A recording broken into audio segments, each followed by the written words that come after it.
How to play Geometry Dash on PC. In order to play Geometry Dash on PC, you just have to follow these steps. So here, there are different options you could try. You could either install BlueStacks or LD Player. I'll be showing you one of the easiest way on how you can do it. So first of all, you want to open the browser and type in now.gg. On the search box, you simply want to type in Geometry Dash.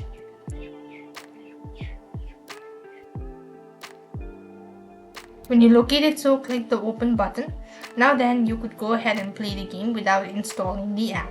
You could go and follow on the on-screen prompt, and this way you'll be able to play Geometry Dash on PC. That's how it actually works. I hope the video was helpful.